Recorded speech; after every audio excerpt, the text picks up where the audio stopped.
The life in the hereafter. What does the Quran say? Translation of Jahan-e-Fada by Ajaz Rasul. Ghulam Ahmad Parwez 1969. 14. Giving life to the dead. Now we come to this important aspect of an individual's life which relates to his receiving life again after death. This is called life after death or life in the hereafter. This is the most sensitive and delicate subject in the whole discussion.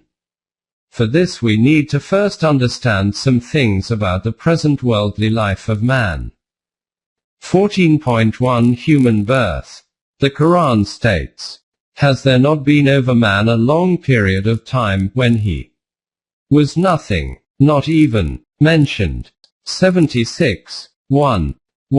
Human creation began from clay, inert material. 32. 7. However, this inorganic matter does not have any signs of life in it. Life is dependent on water. We made from water every living thing. 21. 30. Therefore life began with the mixing of clay and water. Them have we created out of a sticky clay. 37. 11. This is the same clay which lies close to a body of water, is like dark-colored mud and when dried, becomes crumbly. We created man from sounding clay, from mud, molded into shape. 15. 26. 2. This way, through the mixing of clay and water, the first life cell came into existence.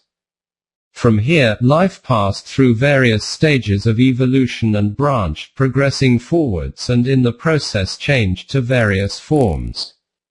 The Quran has called this first life cell a single cell, unicellular, as there is no distinction between male and female at this stage. The Quran says, "It is He who has produced you from a single cell. Here is a place of sojourn and a place of departure." We detail our signs for people who understand. 6. 98. 3. This is how life emerged from this earth and its branches spread all around. In it was one branch which took the shape of sexual reproduction. The Quran points to this. And Allah has produced you from the earth growing gradually. 71. 17. Does not man see that it is we who created him from sperm? 36. 77. Up to this point, the birth of men and animals is similar, so much so that the stages of a human embryo are not dissimilar from those of other mammals. After this, a distinctive personality is produced in man that differentiates him from animals. This point requires deep reflection. This is that particular stage when a human child develops different characteristics which are not part of animal development. This is the point where the Quranic concept of human life differs from the materialistic concept. This is the trait which provides a basis for the foundation of Deen as a system and as explained in the Quran. In Surah Sajdah it is stated, "He rules all affairs from the heavens to the earth. In the end will all affairs go up to him on a day, the space whereof will be as 1,000 years of your reckoning." 32. 5. The scheme is conceived in Allah's domain of Amra. Then to take shape, it begins on earth just as a seed grows. Then that scheme goes through many evolutionary stages before reaching its final intended destination. The time duration for this scheme could be very long, as one day by Allah's reckoning may be the equivalent of 1,000 years by human calculation. This is how this scheme, through thousands of years from its starting point, reaches its final outcome. The creation of man is also one part of this scheme. He began the creation of man with clay. 32. 7. This is how life gradually reached an animal stage where, and made his progeny from a quintessence of the nature of a fluid despised. 32. 8. Up to now there was no difference in the birth of a human child and an animal, both were passing through the same process up to this stage. But after this, the human creation diverged from the animal creation. But he fashioned him in due proportion, and breathed into him divine energy. And he gave you the faculties of hearing and sight and feeling, and understanding. 32:9. After creating a special balance in man, Allah put a small part of divine energy into him. This is what gives man his distinct status, i.e., he was given a part of divine energy, which is called human personality. And this is what converted him into a man with responsibility and possession of free will. He is given the ability to hear and see, the means by which to attain knowledge, and a mind which gives him the ability to make decisions. 32:9. When he became capable of making decisions, he then became responsible for his actions. In the above verses, 32:7-9, firstly man is referred to in the third person, but after mentioning the breathing in of divine energy, man is addressed in the form of second person I.e., you. Someone can only be addressed as you if he can refer to himself as I. This is man's I amness which gives him individuality. In Surah Mominun, after mentioning various stages of the development of a human child, the Quran states, "Then we made out of that lump bones, and clothed the bones with flesh. Then we developed out of it another creature." 23:14. Then we turned him into such a creation, the human self, which was different from the previous stages. This human self is neither part of the human body nor is it subject to the physical laws. This is the reason that death comes to the body and not to the self. And why the self can survive beyond the physical disintegration of the body. The name of this survival is the life after death, or the life in the hereafter. This human self is given to every child. However, it is in an undeveloped form. A man's righteous deeds, which the Quran calls amal-e-saleh, help to develop this self, and in the words of the Quran the self thus becomes crystallized. In Surah Nuh, it is stated, "Seeing that it is He that has created you in diverse stages." 71:14. Allah has put you through different stages gradually and made you in the form of man. Now you should desire from Allah that you can use this opportunity and work for your self-development. Why don't you seek self-development from Allah? 71:13. Thus it will attain strength of character, and this will lead to immortality. According to the Quran, man's present form is not the final stage of its evolutionary progression. At this latest stage of life, after going through all the previous evolutionary stages, a new stage has emerged. Now after physical death a new evolutionary stage will start, which will be called the next life. The Quran states, "You will surely travel from stage to stage." 84:19. In another verse it is reiterated differently, that after making a beginning, and then taking it through subsequent stages, it is He who creates from the very beginning, from nothing, and He can restore life, and recreate. 85:13. But these further stages of human life are not on this earth, because as the Quran states, man cannot return to this world. Until when death comes to one of them, he says, "O my Rabb, send me back to life, in order that I may work righteousness in the things I neglected." By no means. It is but a word he says. Before them is a partition till the day they are raised up. 23:99-100. In Surah Shu'ara, the people who have earned hell will say, "Now if we only had a chance of return, we shall truly be of those who have Iman."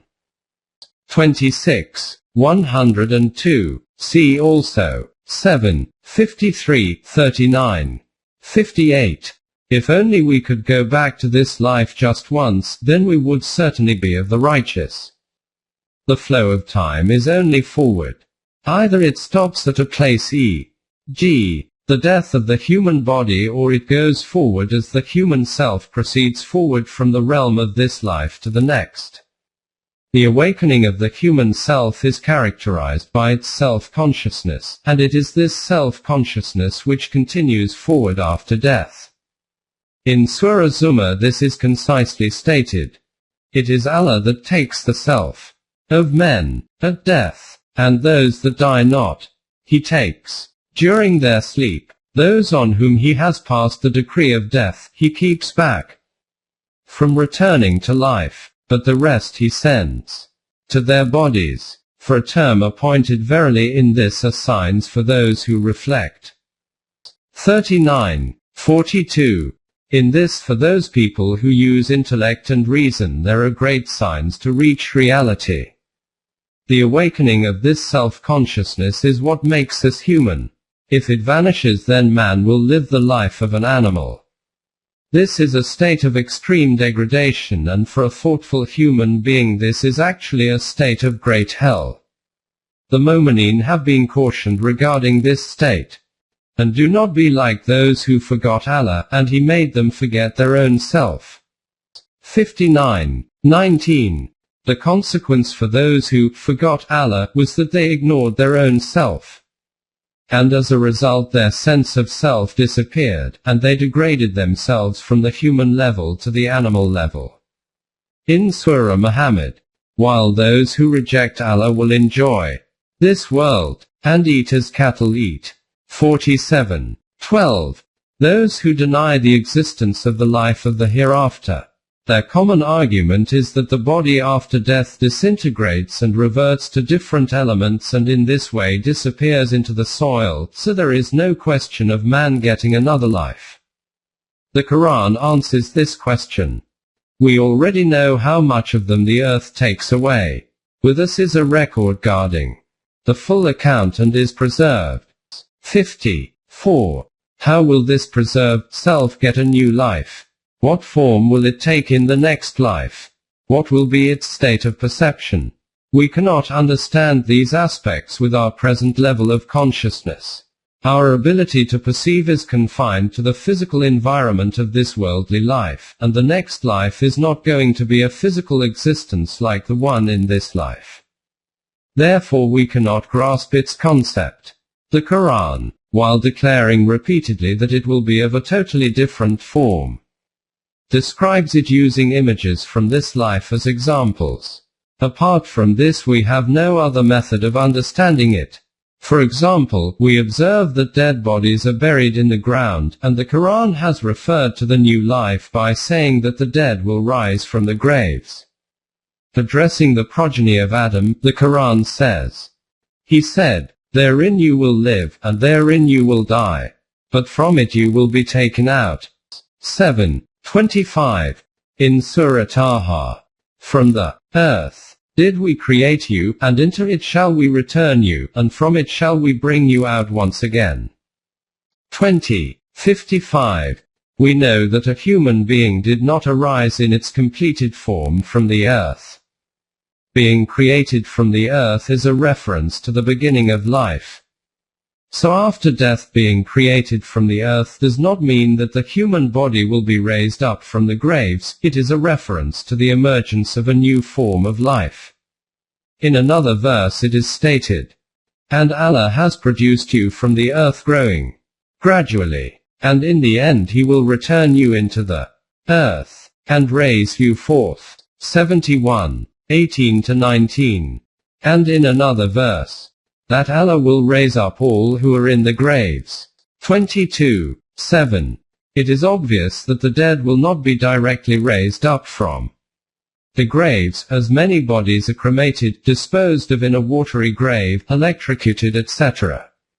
The aim here is just to make us understand. In other verses different terms are used for graves, which mean the same e.g. c. 36. 51-54. 7:70. 43. In Surah Yasin the term used is marqad, which means bedroom. 36:52. In another verse, it is stated that He will call to you and you will rise up from the earth. 30. 25. In another verse it is stated that we have such power that we can recreate every bit of your body that is in pieces. 75. 4. After explaining through illustrations from this life, the Quran makes it clear that in the next life man will not have his current form. Body. It will be a new creation such that you cannot understand it now. The Quran says, "We have decreed death for everyone and we are not to be frustrated from changing your forms and creating you again, in forms that you know not." 56. 60-61. In Surah Luqman there is a very delicate indication regarding the new form of life in the hereafter which will be different from this life. We have seen with regard to the initial human creation that it started from a single cell i.e., through the mixing of clay and water. Obviously, this single cell came into being from mud, but possessing those characteristics which were neither in water nor in clay. This new creation was totally different. Presenting this reality, the Quran says, "And your creation and your resurrection is in no wise but as an individual self." 31. 28. As the first life cell came into being, leaving behind the inert matter from which it received a new form with different characteristics, in the same way the human self leaves its disposable physical body behind, and in the journey of life, enters into such a valley which cannot be imagined by us. This physical form will be changed, but every individual's self-consciousness will be retained, so that the self with this self-consciousness will leave the physical body and move forward to a different plane of existence.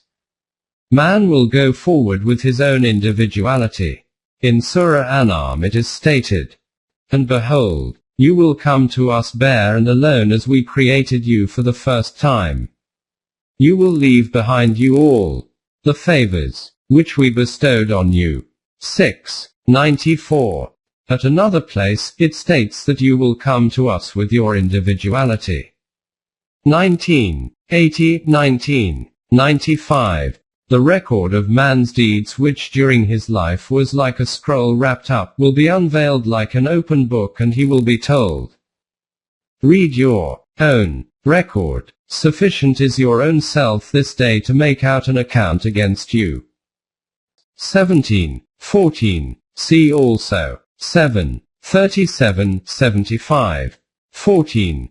In Surah Nahl it is noted, "One day every self will come up quarreling with itself, and every self will be recompensed fully for all its actions, and none will be unjustly dealt with." 16. 111. The actions which were made very attractive to man and lured him in this worldly life due to his vested interests, those deeds on that day will scream out that they were evil. In Surah Kahf, he will be told, "You were heedless of this. Now have we removed your veil, and sharp is your sight this day."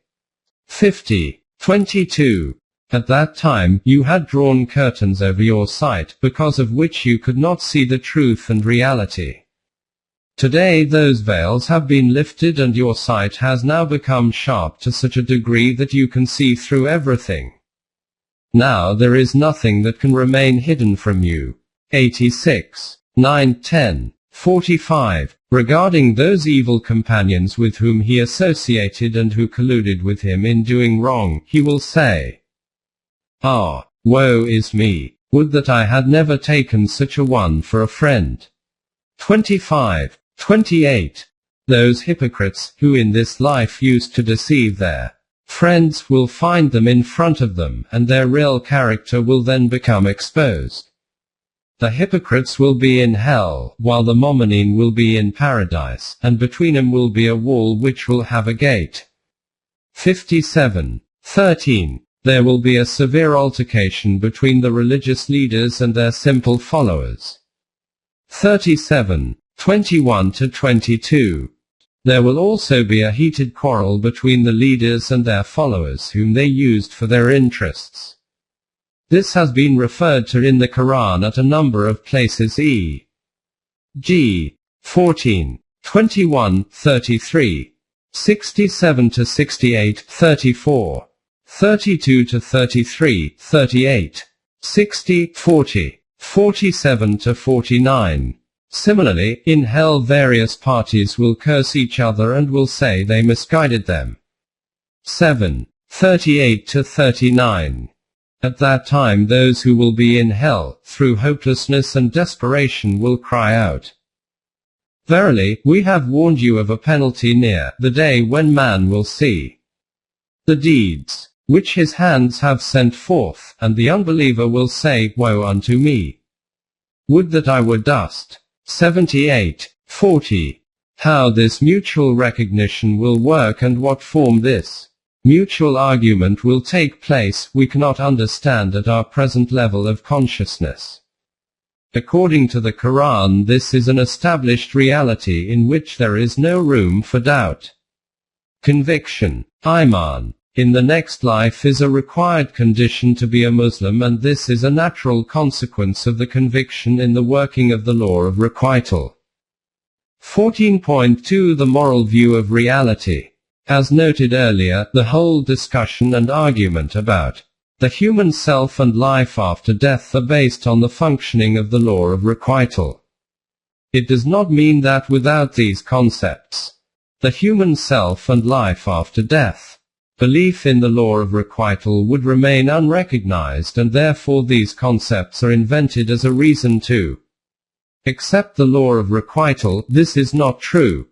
Allah has created the universe and man himself in such a way that these three concepts, the law of requital, the human self and life after death, emerge as a reality. If this whole creation had come into existence accidentally, then these concepts would have been irrelevant. But the Quran declares that the creation of the universe and man is part of a grand design and has a purpose, and is not for play and amusement. In Surah Dukhan it is stated, "We created not the heavens, the earth, and all between them, merely in sport. We created them for just ends. But most of them do not make use of knowledge and vision to reflect." 44, 38 to 39. Regarding the purpose of creation, the Quran declares, Allah created the heavens and the earth for just ends, and in order that each self may find the recompense of what it has earned, and none of them be wrong. 45, 22. About man himself, the Quran states, "Did you then think that we had created you in jest, and that you would not be brought back to us?" 23, 116. Allah, who evidently possesses all power and sovereignty, is far above this, that any such view should be held about him, that he created without any purpose and he indulges in aimless play. Does man think that he will be left uncontrolled, without purpose? 75, 36. This type of belief is false. The caravan of life is not without a destination. Human creation is not aimless. Every breath of his life which a man takes provides evidence that he is either going towards his objective or is turning far away from it. He has yet to traverse many more evolutionary stages, and the purpose of his life on this planet is to develop his self in such a way that it is able to go forward after his physical death and become capable of rising higher. Death is in fact a test for him to see how successful he has been in achieving this objective.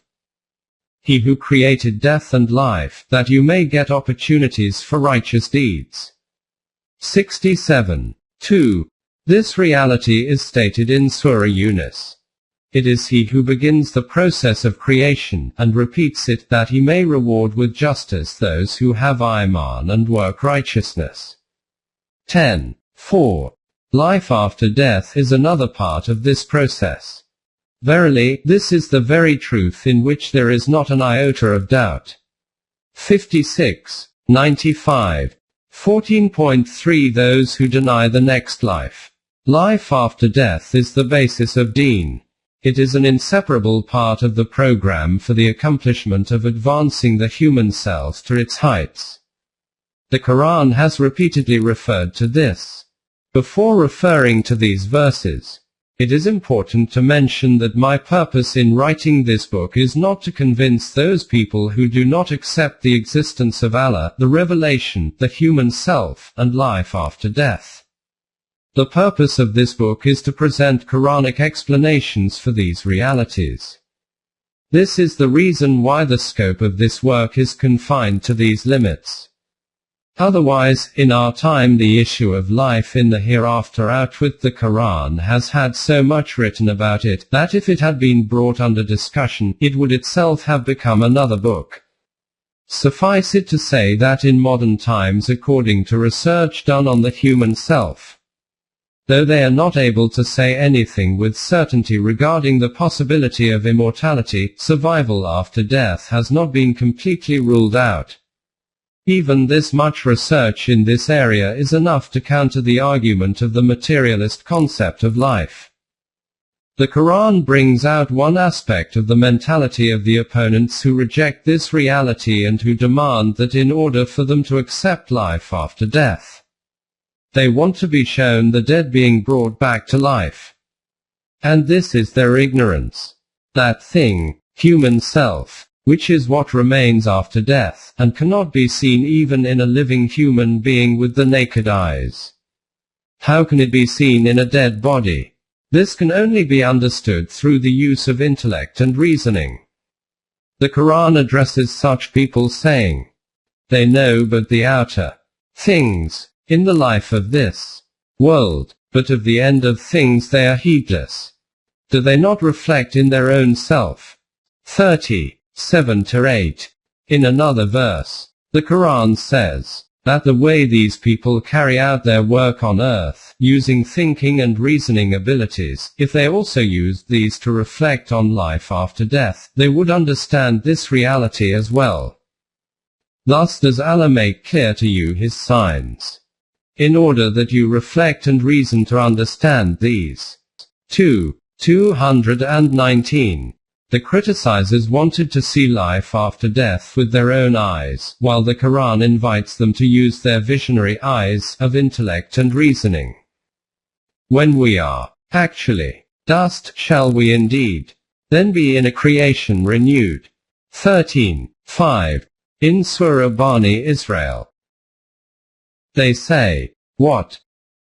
When we are reduced to bones and dust, should we really be raised up to be a new creation? 17:49.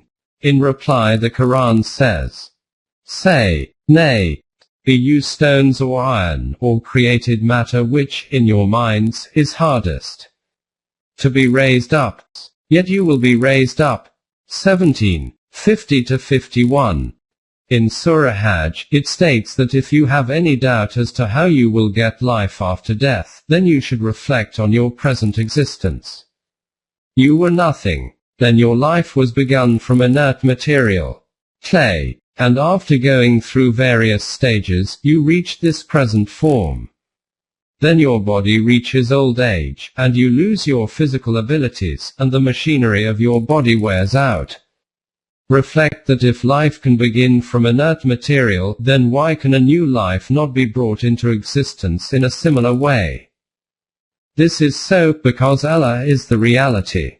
It is He who gives life to the dead, and it is He who has fixed scales for all things. 22:6. In this current life, because you see the birth of children in front of your eyes, you are not surprised by this.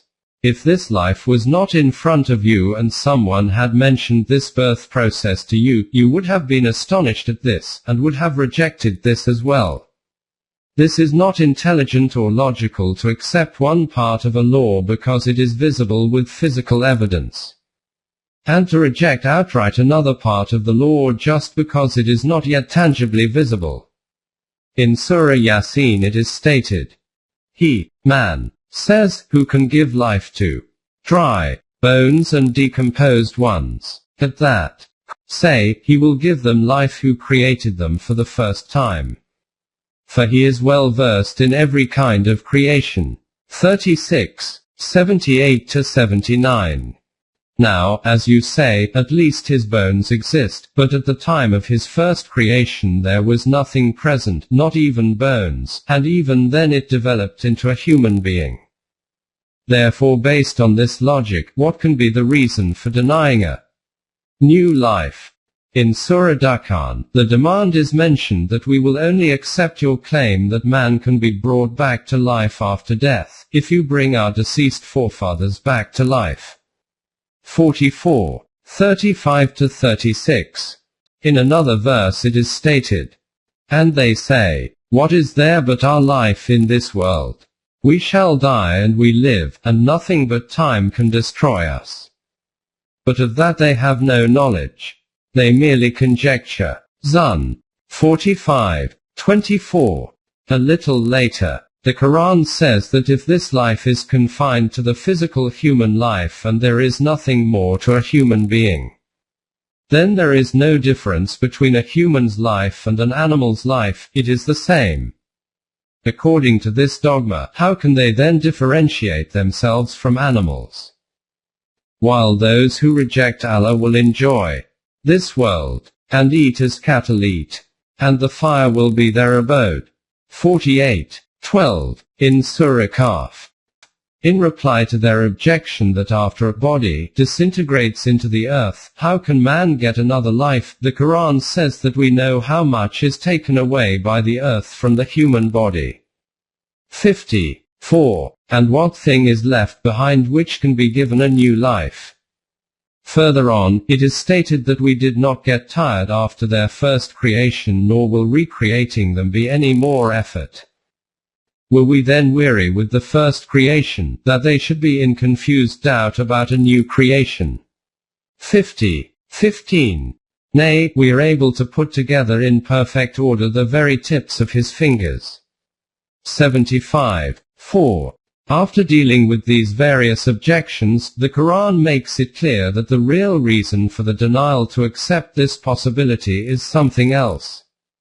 And that is the thief hidden in their subconscious, that they do not wish to take responsibility for the results of the deeds. For that they used not to fear any account for the deeds. 78:27. They do not wish that they should be held accountable for the crimes that they used to be busy in. They do not wish that this peace and contentment, which is not really peace but only a self-deception, be snatched away from them, i.e., we should be able to do whatever we wish and there should be none to question us. Belief in the next life raises a sense of responsibility in man, and they do not wish to give birth to this sense of responsibility. But what difference does their denial make to reality? What, by closing one's eyes will the sun stop shining? So tell them that regarding the possibility of life after death, even if you try 1,000,000 times to avoid thinking about it, this is going to take place. Then shall each self know what it has sent forward and what it has kept back. 82:5. Have you pondered on the fact that the basis of all these objections is based on the materialistic concept of life, i.e., this belief that man is defined by his physical body alone. As long as the machinery of his body follows the physical laws, he remains alive. When death stops this machinery, man ends and nothing is left. The natural consequence of this concept of life is that if, for example, one makes such an arrangement whereby whatever he does, he is never caught by society, then there is no power in the world which can stop him from cruelty and oppression and deceit and deception. Then no concept of permanent values or of an external immutable law can remain other than the self-created constitution and laws. Its consequence is that hell in which today's world is ablaze and smoldering. From the materialistic concept of life. From the above you will have realized why the Quran puts so much emphasis on conviction about life in the hereafter, and why Iman is essential for deeds to be righteous. 14.41 Important issue. It has been already noted that according to the Quran, every human being is given a self, or personality.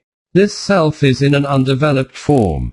On this earth, the purpose of human life is to develop this self to that extent from which it becomes capable of being able to move on to the next evolutionary stage of life in the journey of further development. B. The natural consequence of the presence of the human self is the emergence of the ability to make choices and to be responsible for the choices. Due to this, man becomes different from all other animals. C. Whatever man does by using his choice and intention, that effect is imprinted on his self. If these are good deeds, then the accumulated effect of these deeds will develop his self in due proportion. If the balance of these positive effects exceeds those of the negative effects, then this self is characterized as a developed self, and in the hereafter becomes eligible for a life in paradise. If this balance is light, then that self remains undeveloped. In the hereafter it is called hell. D. The criteria for any deed to be declared good or bad is, according to the revelation of Allah which is now preserved in the folds of the Quran. From these explanations it is clear that the human self is only affected by those deeds which an individual does through his own choice and intention. Regarding the decisions in which his choice is not involved, he cannot be held accountable for these, and therefore they do not affect his self. If someone has never heard about the standards for right and wrong which have been set by the revelation, the Quran, then all he can do is those deeds which he feels are right to him and avoid those which he thinks are wrong. However, this does not necessarily mean that what he considers to be good is in actual fact good. In the world there are hundreds of wrong deeds which people do with a genuine and sincere belief that these are good. Obviously the results of such deeds cannot be good. Wrong deeds will always have wrong effects, irrespective of how sincere the intention behind it. How many wrong medicines are given to patients with good intentions, but which leave their adverse effects and ultimately may even lead to death. It is also possible that the criteria given by the revelation reaches a person, but he does not have the necessary intellect or mental ability to understand it or make decisions based on it. G. Children, those with mental health issues, or people who are very backward.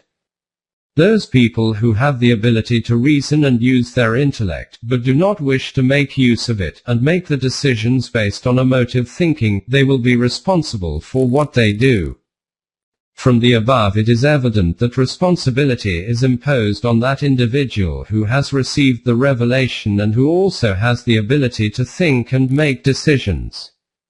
Those who are not in this category are outside the remit of this aspect of accountability for the deeds.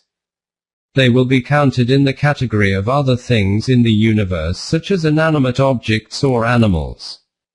The Quran makes these 2 points clear in various verses. The first point is that these people should have received the revelation. In Surah Mu'min, it is stated that the inmates of hell will ask the guardians of hell if the intensity of the punishment can be reduced, and the reply will be, those in the fire will say to the keepers of hell, pray to your Rabb to lighten us the penalty for a day. At least, they will say, did there not come to you your messengers with clear signs? They will say, yes. They will reply, then pray. As you like, nothing will happen. Opening parenthesis. 40, 49 to 50. See also 67, 8 to 9. In Surah Kahf it is stated that on the day of judgment the criminals will accuse each other and there will be a reply from Allah. He will say, dispute not with each other in my presence. I had already in advance sent you warning. 50, 28. As already written, the same principle applies to the destruction of nation-states as well. Until a nation has not been clearly shown both the right and the wrong path, it is not destroyed. C. 6. 131, 9. 115, 17. 15, 26. 208 to 209, and 30. 9. In Surah Qasas, it is noted to such an extent that the messenger used to come to the capital of a nation-state. 28. 59. It is obvious that after the ending of messengerhood, this responsibility for passing on the message, the Quran, to other people and nation-states, lies with the Muslim Ummah who read and understand the revelation. As far as the second point is concerned, the responsibility lies with that individual who has the ability to understand and think about the message. In this regard, the Quran is very clear. Many are men, rural and city dwellers, we have made for hell. They have hearts wherewith they understand not, eyes wherewith they see not, and ears wherewith they hear not. They are like cattle, nay more misguided, for they are heedless. 7. 179. In Surah Mulk, the denizens of hell will say. They will further say, had we but listened or used our intelligence, we should not now be among the companions of the blazing fire. 67. 10. The same has been declared about the nations which are destroyed, that in spite of being able to think and reason they did not use their intellect. 29. 38, 46. 26. About the Quranic truths themselves. It is stated that only those benefit from them who have a mind which they use to listen, think and reason with, or when they are told something, they listen to it attentively and then carefully pursue it. 50. 37. Therefore, the responsibility is his, to whom the message of Allah i.e., the Quran, has reached, who has the ability to understand, think and reason, who does a deed with deliberate intention and inclination. 33 to 5, 16 to 106. These are those deeds whose effects leave an imprint on the human self. Examples of these details will be covered under the subject of Jahannam, i.e. hell.